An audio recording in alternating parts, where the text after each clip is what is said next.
over the Democrats' ties to the late disgraced financier. Aisha Hasmi been following all of the twists and turns, and there have been many. She's on Capitol Hill this morning. Hi, Aisha. Hey, good morning to you, Dana. There is quite a scene building up outside the House steps. You can see behind me a couple of protesters out here calling for the release of the Epstein files, and they are waiting for this press conference to start with Thomas Massie, the Republican from Kentucky, and Ro Khanna, the progressive from California. Those two have been leading the charge to release the Epstein files. They'll be joined by those survivors of Jeffrey Epstein, of which you can see a couple of them standing there now. All righty, so there's a lot happening in D.C. today. The House is gearing up for a major vote on whether to release the Epstein files, and this one has Republicans and Democrats both bracing for impact. You're going to hear from reporters on the Hill, lawmakers reacting, and what this could mean politically depending on what gets released. Let's get into it. And we are expecting this vote to happen sometime this afternoon. Timing is still up in the air, but the bill needs a 2/3 vote here, and we are hearing that practically everybody in the House, the majority of Republicans, will actually vote for this today. We might see numbers upwards in the 400s. So right here is where you see just how unusual this moment is. When you have a bill that needs 2/3 vote and both sides look ready to support it, that tells you the pressure is huge. This isn't one of those party line situations. Everyone wants to be on the right side of transparency, especially with something as explosive as the Epstein connections. Here is Speaker Mike Johnson last night about that. I think it'll be a large vote tally. Do you believe that he should just release these files on his own? He said he's for maximum transparency. He's telling the Congress to do it. I'm not sure what more he could do by way of transparency. President Trump says he will sign this bill if it's passed by the House and Senate. It's a big reversal from where he was a couple of days ago. The White House and Republicans, though, claim that Democrats are twisting this investigation to target Trump. And they want to know why nobody is talking about the Democrats that are connected to Epstein, like Bill Clinton's former Treasury Secretary, Larry Summers, just announcing this week that he is stepping back from public life over ties to Epstein. Not to mention Congresswoman, the delegate Stacey Plaskett, who got caught texting Epstein during a hearing in which he was feeding her questions. And I got to ask the Democratic leader about this yesterday. Watch. Let the Senate look at it. Let anybody look at it. But don't talk about it too much, because honestly, I don't want to take it away from us.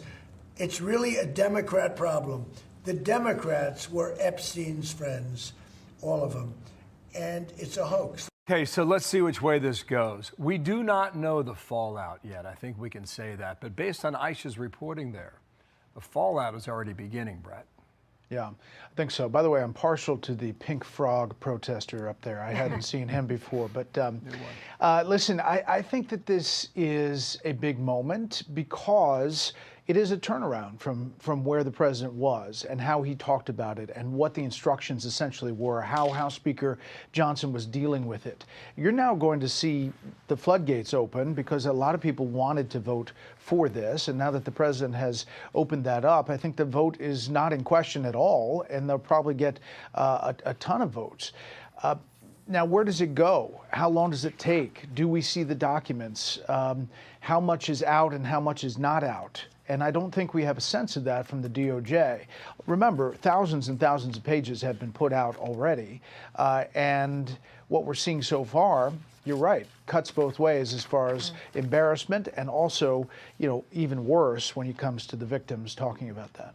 So we cover a lot of live events in D.C. That's one of the largest crowds I've seen for something like this. So I get it that there is a lot of interest in it. And when you say it cuts both ways, we showed you through Aisha's reporting about Congresswoman Plaskett's questioning of Cohen as she's texting with Epstein.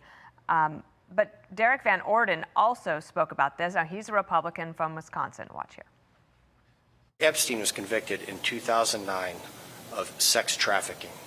Ms. Plaskett represents the Virgin Islands, where Epstein Island is. She was speaking to him a few months before he died in prison, asking him what questions she should be asking witnesses that were going after President Trump.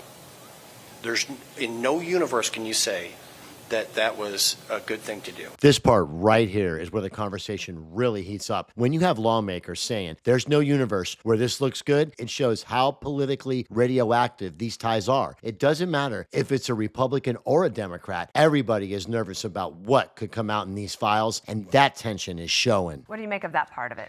Yeah, I mean, listen, those text messages are pretty straightforward. He is in the process of watching the hearing saying, good job about the question that he prompted her to ask Michael Cohen. It kind of happens real time in the way that the timestamp is. And I think that, you know, as I'm saying, it cuts both ways. There will be Democrats that are very affected by this and what comes out of all of these pages. I think the president feels and is expressing his confidence that he's not a part of this. And I guess what is for Washington reporters tough to get your head around is why it took this long to get to this statement about go ahead and vote for it. Yeah. And you know what was behind that effort up until yesterday. Yeah, they could have done it under the past administration. They chose not to. There will be Democrats that are very affected by this and what comes out of all of these pages. I think the president feels and is expressing his confidence that he's not a part of this. And I guess what is for Washington reporters tough to get your head around is why it took this long to get to this statement about go ahead and vote for it. Yeah. And you know what was behind that effort up until yesterday. Yeah, they could have done it under the past administration. They chose not to. Brett, there's a lot of folks dancing around the living body of Chuck Schumer at the moment, okay? They think he's pretty much destined for defeat. Well, I've seen a lot of people survive in Washington for a long time, all right? Here's the head of one of the progressive leaders, Adam Green's his name. He says the conversation started, the conversation legitimized, and the conversation's moving forward. And the last people to accept the point will be those closest to Chuck Schumer, including some of his fellow senators. So this is clearly picking up steam. And depending on what gets released, we might see some real fallout from both sides. If more information drops, I'll cover it. Thank you for watching. If you want more breakdowns like this, make sure to subscribe. And I will see you in the next one.